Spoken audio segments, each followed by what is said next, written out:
ഇപ്പം ചരിത്രമെന്നിലൂടെ ഞാനൊരു രഹസ്യം പറയാം. ചരിത്രമെന്നിലൂടെ എൻ്റെ പരിപാടി നിങ്ങൾ വന്നിരുന്ന് നിങ്ങളുടെ കഥയായി പറയുന്നേ. അതിന് എനിക്ക് വേറെ ചിലവൊന്നുമില്ല. എൻ്റെ ക്യാമറ ഓൾറെഡി ഉണ്ട്, എൻ്റെ കെട്ടിടം അവിടെ തന്നെ ഉണ്ട് ഓൾറെഡി. ഞാനത് ഓൺ ചെയ്ത് വെക്കുന്നു ക്യാമറ, നിങ്ങൾ നിങ്ങളുടെ കഥ പറയുന്നു. പോകുമ്പോൾ നല്ലൊരു ചായയൊക്കെ കൊടുത്ത് വിടും, ചിലപ്പോൾ വണ്ടിക്കൂലി കൂടെ കൊടുക്കും. വണ്ടി ഉള്ളവർ കഥ പറയാൻ താല്പര്യമുള്ളൊരു വണ്ടിയായിട്ട് സ്വയം വരും. അപ്പം ഞാൻ പറഞ്ഞത് നമ്മുടെ കയ്യിലുള്ള പണത്തെ വെച്ചിട്ട് ചാനൽ ഉണ്ടാക്കുന്നതും ചാനലിന് വേണ്ടി പണം ഉണ്ടാക്കുന്നതും രണ്ടും രണ്ടാണ്. ഞാൻ എൻ്റെ കയ്യിലുണ്ടായിരുന്ന പൈസ കൊണ്ട് എങ്ങനെ ഒരു ചാനൽ നടത്താമെന്ന് പഠിച്ചിട്ടാണ് ഞാൻ ചാനൽ തുടങ്ങിയത്. അത്രേ ഉള്ളൂ വ്യത്യാസം. അല്ല ഞാനൊരു ബിസിനസ് അല്ല തുടങ്ങിയത്. അതാണ്, ഞാനതിന് ലാഭം ഉണ്ടാക്കുന്നില്ല. ഉണ്ടാകുന്ന ലാഭം എന്ന് പറയുന്നത് എനിക്ക് മറ്റ് പല കാര്യത്തിൽ, ഉദാഹരണത്തിന് ഞാൻ ഉണ്ടാക്കുന്ന പ്രോഗ്രാംസ് എല്ലാം ഞാൻ വിൽക്കുന്നുണ്ട്, എല്ലാ പരിപാടിയും വിൽക്കുന്നുണ്ട്. ചരിത്രത്തിലൂടെയല്ല, ബാക്കി പരിപാടി. ഇപ്പോൾ സഞ്ചാരം വിൽക്കുന്നുണ്ട്, സഞ്ചാരിയുടെ ഡയർ ഗ്രൂപ്പ് പറഞ്ഞ എൻ്റെ പരിപാടി വിൽക്കുന്നുണ്ട്. അത് പെൻഡ്രൈവുകളും ഡൗൺലോഡ് സാധനങ്ങളും ഒക്കെ ആയിട്ട് 10-20 ആളുകൾ അതിൻ്റെ പിന്നിൽ ടെലിമാർക്കറ്റിംഗ് ഡിവിഷനിൽ തന്നെ വർക്ക് ചെയ്യുന്നുണ്ടെങ്കിൽ അവർക്ക് അത്രയും പണിയുണ്ടെന്നല്ലേ എൻ്റെ അർത്ഥം. അത്രയും വിൽക്കുന്നുണ്ട് ആ സാധനം. ഞാൻ ഷൂട്ട് ചെയ്യുന്നതിന് മുമ്പ് പഠിക്കും പോകേണ്ട സ്ഥലത്ത് എന്തൊക്കെ കാണണമെന്ന്. അതുകൊണ്ടാണ് അത് സമഗ്രമാകുന്നത്. അതുകൊണ്ടാണ് ആളുകൾ കാശ് കൊടുത്ത് മേടിക്കുന്നത്. സഞ്ചാരം ഏറ്റവും കൂടുതൽ കേരളത്തിൽ വിറ്റിട്ടുണ്ടാകാവുന്ന വീഡിയോ പ്രോഗ്രാം സഞ്ചാരമാണ്. CDs ഉണ്ടായിരുന്ന കാലത്ത് CD, DVD ഉണ്ടായിരുന്ന കാലത്ത് DVD, പെൻഡ്രൈവ് ആയപ്പോൾ പെൻഡ്രൈവ്, ഇപ്പോൾ ഡൗൺലോഡ് ആയപ്പോൾ ഡൗൺലോഡ്. എല്ലാ ദിവസവും ഈ പറഞ്ഞ കസ്റ്റമേഴ്സ് വിളിക്കുകയും, ഈ കസ്റ്റമേഴ്സ് എന്ന് പറഞ്ഞാൽ ആരാണ്? ഈ 3000 രൂപയുടെയോ 4000 രൂപയുടെയോ സെറ്റുകൾ കാശ് കൊടുത്ത് വാങ്ങാൻ കഴിയുന്ന ആളുകൾ നമ്മളൊരു സാധാരണ TV കാണുന്ന പത്രം വായിച്ച് ജീവിക്കുന്ന ആളെ കരുതരുത്. കേരളത്തിലെ ഏറ്റവും മിടുക്കന്മാരായ ഡോക്ടേഴ്സ് എത്ര പേരുണ്ടെന്നറിയോ? അവർക്ക് സമയമുള്ളപ്പോൾ ഇത് കാണണം.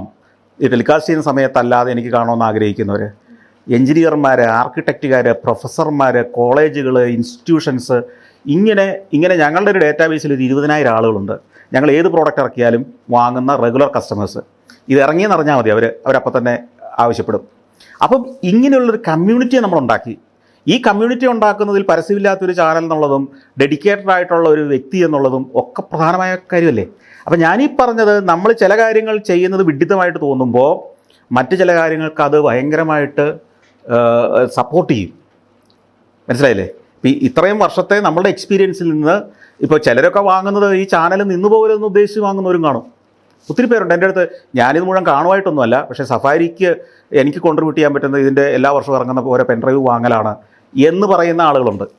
അപ്പം കേരള സമൂഹത്തിൽ നമ്മൾ കരുതുന്നതിനേക്കാൾ ഇത്തരം കാര്യങ്ങളൊക്കെ അഫോർഡബിളായ ധാരാളം ആളുകളുണ്ട്. ഇവിടെ എത്ര മെഴ്സറസ് ബെൻസ് ഒരു വർഷം ഇറങ്ങുന്നു കണക്കെടുത്ത് നോക്കൂ. BMW എത്ര ഇറങ്ങുന്നുണ്ടെന്ന് നോക്കൂ. 50 ലക്ഷത്തിന് മുകളിൽ വിലയുള്ള കാറുകൾ എത്ര ഇറങ്ങുന്നു ഓരോ വർഷവും. ഇവർക്കൊക്കെ ഒരു 3000 രൂപയുടെ ഒരു പെൻഡ്രൈവ് വാങ്ങാനാണ് ബുദ്ധിമുട്ട്.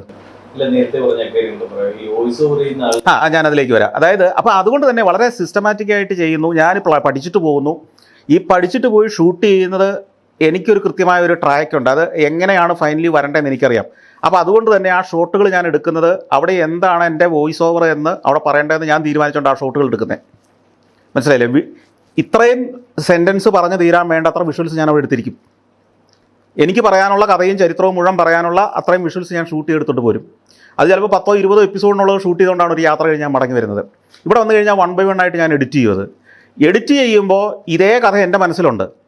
ആ കഥ പറയാനുള്ള ലെങ്ത് വെച്ചിട്ടാണ് ഞാൻ എഡിറ്റ് ചെയ്ത് ഓരോ സീനും തീർത്ത് പോകുന്നത്. ഈ എഡിറ്റ് ചെയ്തതിന് ശേഷം ഞാൻ ഈ കഥ വീണ്ടും എഡിറ്റ് ചെയ്തതിൻ്റെ മുകളിൽ അങ്ങ് പറയും, എൻ്റെ വോയിസ് ഓവറായിട്ട് പൈലറ്റ് ട്രാക്ക് പോലെ. ആ പൈലറ്റ് ട്രാക്ക് കേട്ട് എൻ്റെ സ്ക്രിപ്റ്റ് റൈറ്റർ അത് എഴുതി പേപ്പറിലാക്കും. അതിൽ കുറച്ച് ചില സ്ഥലങ്ങളൊക്കെ എനിക്ക് വിവരമില്ലാത്ത ചില കാര്യങ്ങളുണ്ടാവും. ഉദാഹരണത്തിന് ഇപ്പം റെഡ് സ്ക്വയറിലെ ഷോട്ടൊക്കെ കാണിക്കുന്നതിനിടയ്ക്ക് കുറച്ച് സ്ഥലം ഞാൻ സ്പേസ് ഇടും.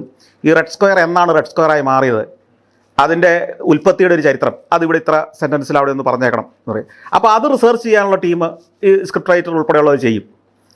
അങ്ങനെ ഞാൻ പറഞ്ഞു കൊടുക്കുക, എൻ്റെ ശബ്ദമാണ് ഇതിൽ കിടക്കുന്നത്. നിങ്ങൾ സ്റ്റുഡിയോയിൽ വന്നാൽ ആദ്യം കേൾക്കുന്ന മുഴുവൻ സഞ്ചാരം എൻ്റെ ശബ്ദത്തിലുള്ള. അത് ഞാൻ അത് ആളുകൾക്ക് ഇതെങ്ങനെയാണെന്ന് അറിയാൻ വേണ്ടിയിട്ട് ഈ മൊറോക്കോ എന്ന് പറയുന്ന രാജ്യത്തിൻ്റെ ആദ്യത്തെ എപ്പിസോഡായിട്ട് യൂട്യൂബിൽ ഇട്ടിരിക്കുന്ന എൻ്റെ ശബ്ദത്തിൽ ഞാൻ ഇവർക്ക് പൈലറ്റ് ട്രാക്ക് കൊടുത്ത സാധനം അത് കേട്ട് കഴിഞ്ഞാൽ നിങ്ങൾക്ക് മനസ്സിലാവും. ഞാൻ എൻ്റെ ശബ്ദത്തിൽ പൈലറ്റ് ട്രാക്കായിട്ട് ഞാൻ സ്ക്രിപ്റ്റ് എഴുതാനും റെക്കോർഡ് ചെയ്യാനും എങ്ങനെയാണോ അവർക്ക് എൻ്റെ ഡെസ്കിൽ നിന്ന് ട്രാൻസ്ഫർ ചെയ്ത് കൊടുക്കുന്നത്, ആ സാധനം അതുപടി ഞാൻ എടുത്തിട്ട് യൂട്യൂബിൽ ഇട്ടിട്ടുണ്ട്. മൊറോക്കോയുടെ ഫസ്റ്റ് എപ്പിസോഡായിട്ട് കിടക്കുന്നതാണ്. അപ്പോൾ അത് വെച്ചിട്ട് ഇവർ എഴുതുക കഴിഞ്ഞേ. ഈ വോയിസ് ഓവർ കൊടുക്കുന്നയാൾ ഈ പറഞ്ഞ ഒന്നും കാണുന്നില്ല. അയാൾക്ക് എഴുതിയ സ്ക്രിപ്റ്റും കൊണ്ട് വന്നിട്ട് ഒന്നെങ്കിൽ അയാളുടെ സ്റ്റുഡിയോയിൽ ഇരുന്ന് ചെയ്യാൻ വേണമെങ്കിൽ, പക്ഷേ അനീഷ് മരങ്ങാട്ടുള്ളി സ്റ്റുഡിയോയിൽ വന്നിട്ടാണ് ചെയ്യുന്നത്, അയാൾ കോട്ടയംകാരനായതുകൊണ്ട്. അങ്ങേര് വന്ന് ഇത് വായിച്ചിട്ട് പോവുക ചെയ്യുന്നത്. അയാൾ വിഷ്വൽ കാണുന്നേ ഇല്ല. അയാൾ വിഷ്വൽ കാണുന്നത് ടെലികാസ്റ്റ് ചെയ്യുമ്പോൾ മാത്രമാണ്. വിഷ്വൽ കാണേണ്ട കാര്യമില്ല. ഇന്നത്തെ കാലത്ത് വിഷ്വൽ കണ്ടിട്ടല്ല വോയിസ് ഓവർ കൊടുക്കുന്നത്. പിന്നെ എഡിറ്റിലെ പിള്ളേരുണ്ട്, അവരാണ് ഇതിനെ കട്ട് ചെയ്ത് ഞാൻ പറഞ്ഞിരിക്കുന്ന ട്രാക്ക് അവിടെ കിടപ്പുണ്ട്, പൈലറ്റ് ട്രാക്ക്, അതിൽ എൻ്റെ ശബ്ദത്തെ റീപ്ലേസ് ചെയ്തുകൊണ്ട് അനീഷിൻ്റെ ശബ്ദം അങ്ങോട്ട് വെക്കും. അതാണ് എൻ്റെ. പിന്നെ ഫൈനൽ മിക്സിങ്, മ്യൂസിക്കോ അല്ലെങ്കിൽ സൗണ്ട് എഫക്ട്സോ അല്ലെങ്കിൽ ആംബിയൻ സൗണ്ടോ ഒക്കെ കയറേണ്ടടുത്ത് അത് കൊടുത്ത് ഞാൻ തന്നെയാണ് ഫൈനൽ ഫിനിഷ് ചെയ്യുന്നത്.